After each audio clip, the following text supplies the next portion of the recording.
everybody, what is up? It's Blaire. Welcome back to my channel. Hi, how are you doing?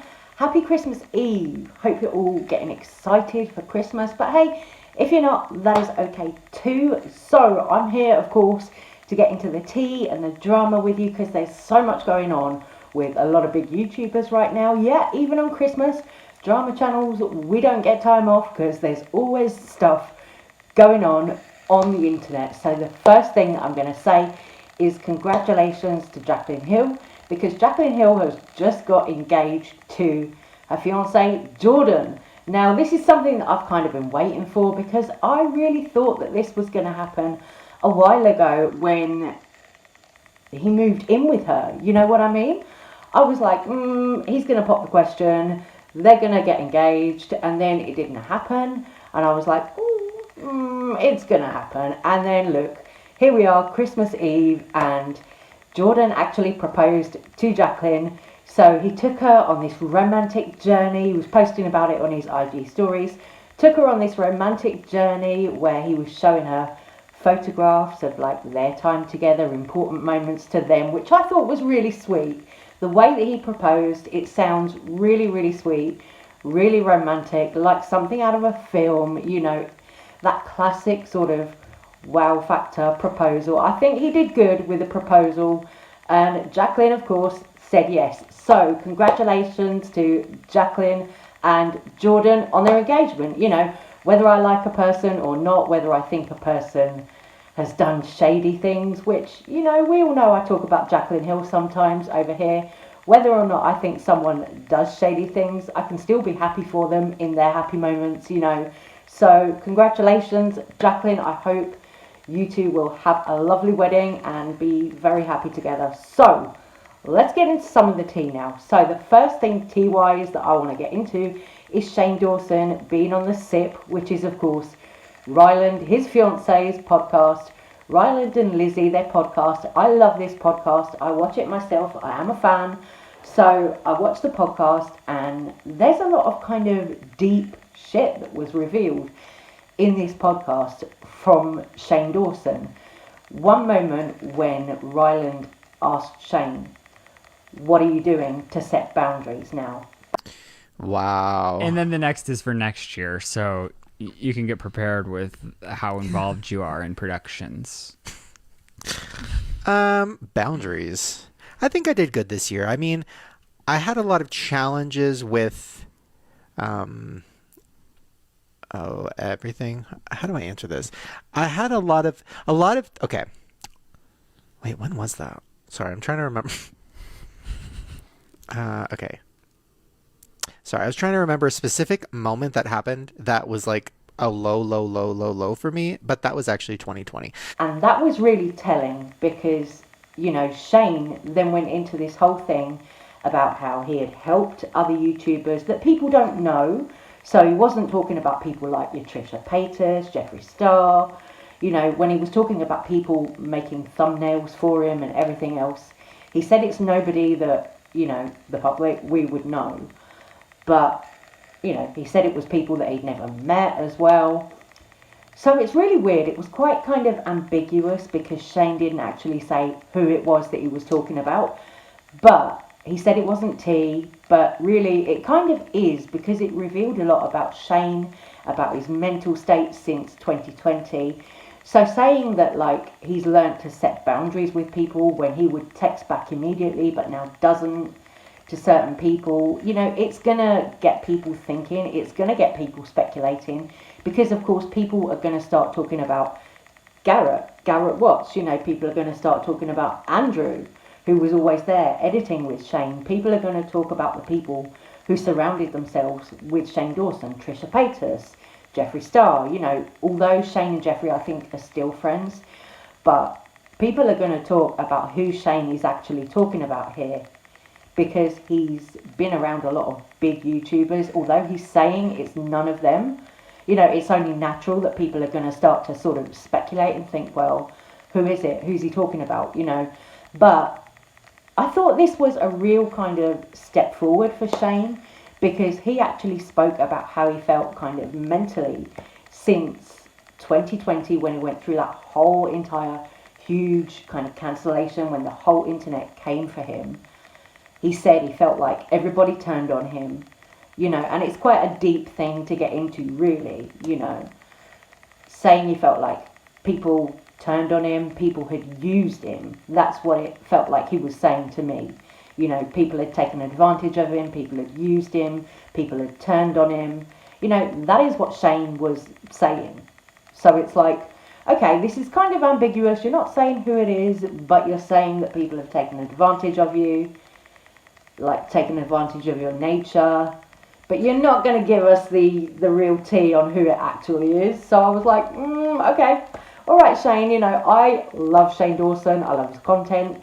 I love that whole Haunted series that he put out, that 3-part series that he put out at Halloween, you know, and of course that went to like, bam, #1 trending. It's Shane Dawson.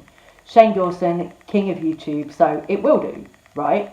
Shane still has a very loyal fan base out there, you know, whatever people want to say on the internet, you know, whatever detractors or people who think that Shane is, you know, wrong for this and that he's done in the past, whatever people want to say, Shane Dawson has got a very loyal, dedicated fan base. And these people, including me, will watch any content that he puts out. You know, I've been watching all of Ryland's content. I've been watching Morgan Adams' content as well. You know, the Vlogmas. I've been watching all of that. And I really enjoy that type of content. Because to me, that's just kind of feel-good content.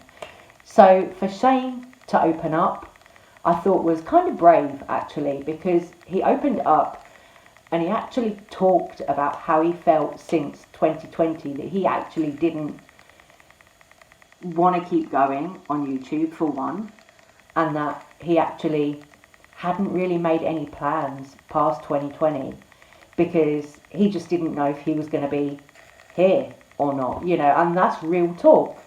You know, to me, that is real talk. Coming from Shane, after what he went through in 2020, I think that is real talk. You know, I don't see that as Shane manipulating people. You know, I'm sure there are some channels out there who might sit down, film a video about this and make it, oh, Shane Dawson's manipulating people again. Shane Dawson's manipulating his fan base. But that's not the way that I saw this. I saw this as very genuine, a very genuine moment from Shane where he sat down and genuinely said how he felt. You know, I didn't see it as anything like, you know, I didn't feel like he was lying to us, you know. Sometimes when YouTubers do this kind of thing, like the other week we had Nikocado Dragon doing that whole kind of trolling thing about being 5150, all of this stuff, being thrown out on Thanksgiving, being 5150, and she did that all for trolling. Shane Dawson on the SIP, that wasn't trolling. To me, that was a real moment that you saw. I basically have created a lot of boundaries with people, with myself, with a lot of things, and I feel like I was always really bad at that, and now I feel like I'm good at that. That didn't answer it. I mean, it's isolating. I mean, that's the thing, and that's what my therapist said was like, if you create boundaries with people and they kind of go away, like those people go away, you don't want people around that don't respect your boundaries anyways. And this isn't like tea, this isn't people you guys know. There's a lot of people just in general that I think over the years, you know, like if they text me, I text right back. And if they, you know, I'm always like trying to do a million things. And, you know, I think when you set boundaries, if people cross them, yeah, and I think you just have to tell them. It's a clean slate. I mean, especially we moved states. It's a clean state for us to start fresh and build healthy relationships with good boundaries right out of the gate, you know? Mm-hmm. Yeah, I think so too. I think I'm pretty good with boundaries. I think you're too good with boundaries. Yeah, all of us are cold out here. Yeah, hi. Yeah, there, I think over the years there was a lot of scenarios where like, I mean, I would literally make YouTubers who I wasn't even friends with, like they would text me and I would make them thumbnails or like give them video ideas or like give them notes on videos. And these are YouTubers who I never even hung out with in person before, but like they just knew like, well, Shane will help. And now all those people turned on me for the most part, which is a blessing. But also and if you reframe that, all those people, all those parasites are no longer sucking your blood. Well, and I think yeah, but I'm also not letting, and that's the thing. It's also my fault. It's like, yeah, I was offering help. I was doing it. I could have set boundaries and said like, no, which, goes for so many things in life. Like, you don't have to help people who you don't even really know. Yeah. I mean, I guess I didn't make, I don't know how to say this without it being like so depressing and dark. I didn't make goals at the beginning of the year because I genuinely was like so happy to be not dead that I was like, anything is good. And I didn't think I'd ever make anything ever again. I knew I'd wanted to make movies at some point in my life, but I thought I'd never make YouTube videos again. So I guess making a few YouTube videos a couple months ago, it wasn't a goal, but like, I'm happy it happened. Like, it definitely was nice to want to make stuff again. I really never thought I would. Let me know all your guys' thoughts on the Shane Dawson thing. Let me know your take on it. I'm interested to know how you guys feel about this too. I do this channel not to just sit here and talk at you. We're having a conversation, so I'm open to listening to your guys' opinions on this too. And the next thing that I'm going to talk about is Blaire White. Blaire White, if you don't know, she is a trans woman. Now, Blaire was supposed to go on Dr. Phil. She did. She went to record the episode. The episode was recorded. And apparently Blaire's fan base had been waiting for this episode of Dr. Phil to air. Now Blaire White has been told that her episode of Dr. Phil isn't going to be airing. And the reasons that Blaire was told the episode won't air is because she was talking about family members, such as like her grandparents and stuff, who haven't accepted her as being a transgender woman. Apparently the production crew turned around and said, well, hey, you were talking about people who, weren't present on stage, so we can't air your episode of Dr. Phil. Maybe they were scared of being sued or something like that. But then the Daily Mail and other publications have run with the headline that Blaire White's episode of Dr. Phil isn't going to be aired because Blaire White is a very controversial transgender person. Blaire White is somebody who, she's conservative, and being conservative and being transgender don't always go together very well. I mean, yeah, you've got people like Caitlyn Jenner, but Caitlyn Jenner is somebody who also, in the eyes of a lot of people, has a lot of problematic takes on things. So you've got somebody like Blaire White. Now, Blaire White is very, very, very controversial with some of her opinions on things. And this is what, publications like the Daily Mail and all that have latched onto. They've latched onto the fact that Blaire White is a trans YouTuber who's also conservative and has a lot of very, polarizing kind of opinions on things. She upsets people. Blaire White upsets people, and that's just fact. Lots of people make responses to videos that Blaire White has made where she's been calling them out in TikToks, etc., etc. And I've seen people make responses to Blaire saying, hey, Blaire, what you're doing is actually just bullying and, you're a bit of a dick, basically. So Blaire White, she does get a lot of heat from the transgender community. She gets a lot of heat from a lot of queer people. She also gets a lot of heat from people that she's insulted, whether they're like people who might be a bit overweight or whatever.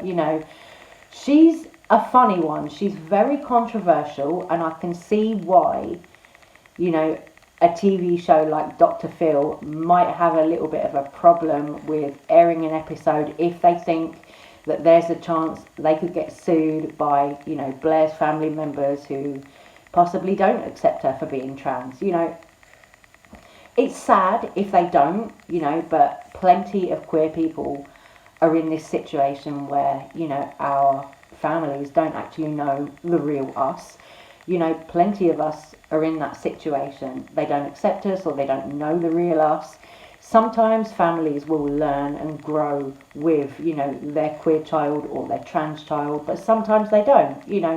That is just the way of the world. That is just how it is. And it's unfortunate, but it happens, And I don't think, just because somebody is famous or, a YouTube celebrity like Blaire White, I don't think that we should, like, rag on them for, trying to go on a show like Dr. Phil, where they were airing out the fact that their family didn't accept them, And it's a shame that Dr. Phil won't air Blaire White's episode. I wonder why it was. I wonder why it really was.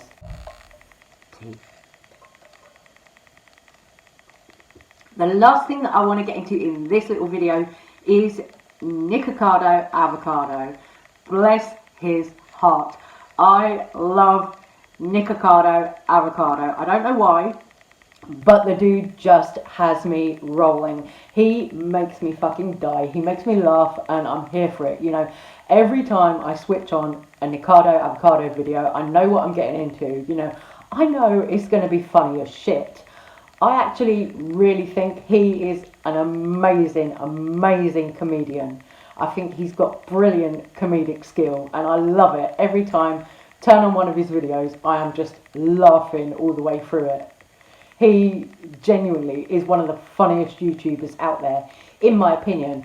So now, he's thrown a little bit of a hissy fit, because he's going on the H3 podcast. Now, Ethan Klein was talking about this on the H3 podcast, and also it's come out that Nikocado Avacado apparently demands £25,000 to appear on the H3 podcast. I'm laughing my ass off.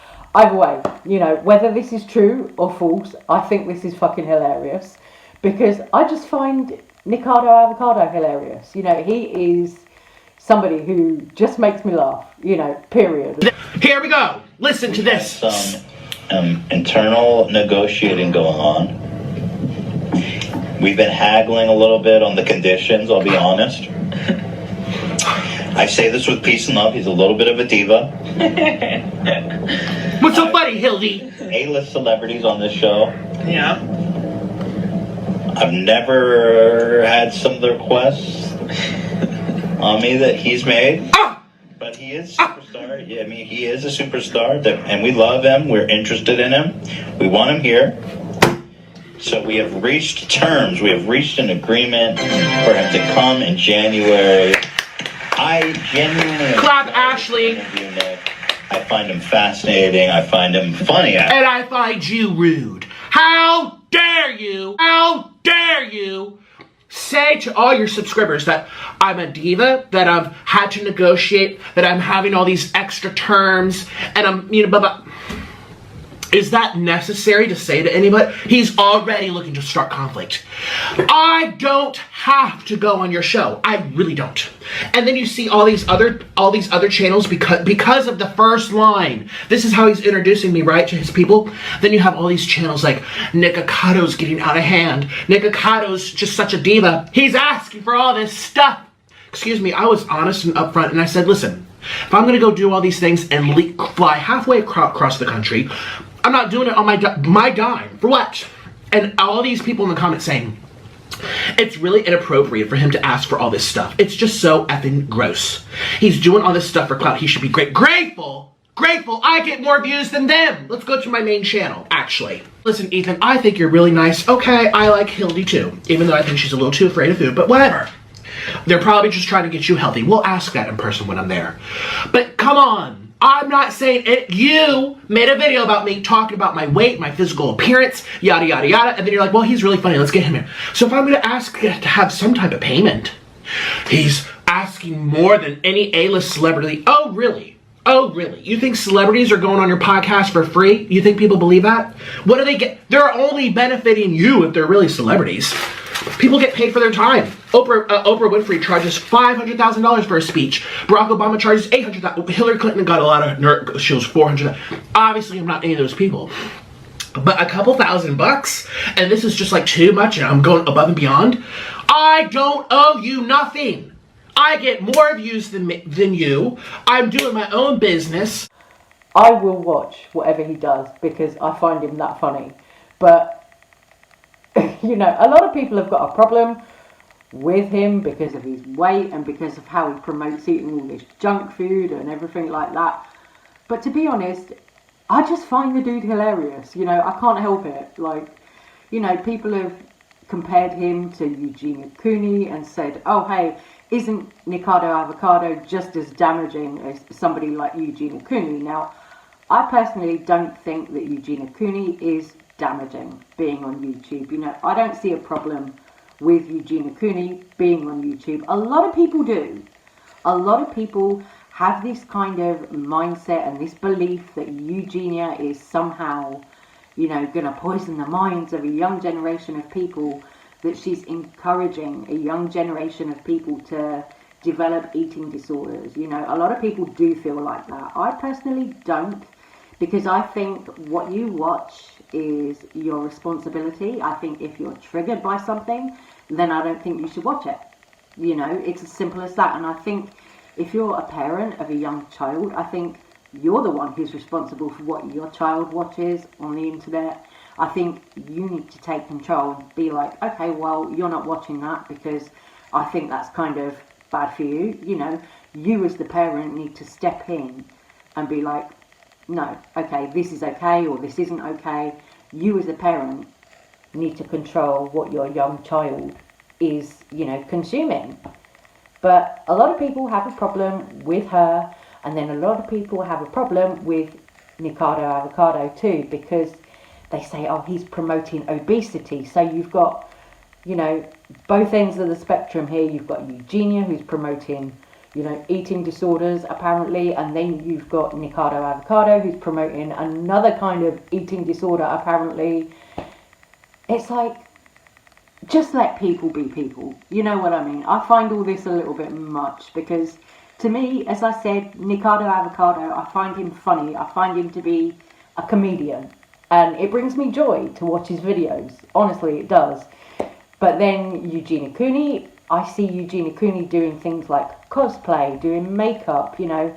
Those things bring Eugenia joy. So I don't think that we should rag on Eugenia and be like, hey, you shouldn't be on YouTube, all of that. You know, I think that Eugenia should be left alone to do what she does on YouTube. You know, leave her, let her do it. Because at the end of the day, if you take somebody's, you know, way of communicating with the world away from them, it's only going to make them more miserable. It's only going to make them really depressed, you know. And I think if you tried to take YouTube away from Eugenia when, like, it's her job, what would she do, you know? And I just think sometimes I wish that people would kind of think about that aspect of it a bit more, that it's Eugenia's job, it's what she does. She streams on Twitch and she makes YouTube videos, you know, where she's doing harmless things like makeup, decorating for Halloween, you know, cosplays, all of that stuff. It's just fun, like, light-hearted content. She's not actually hurting anyone. And then you've got Nikocado Avacado, who, again, you know, he's over there eating junk food and making people laugh. Okay, he might be harming himself the way that Eugenia might be harming herself, but does that mean that he shouldn't be allowed to upload his content and have a lot of fun with it and make people laugh and bring people joy? No, I don't think it does. But let me know all your thoughts, comments and opinions on everything in this video. Like I said, you know, I'm not here to talk at you. We're here to have a conversation, have a little bit of fun in the process.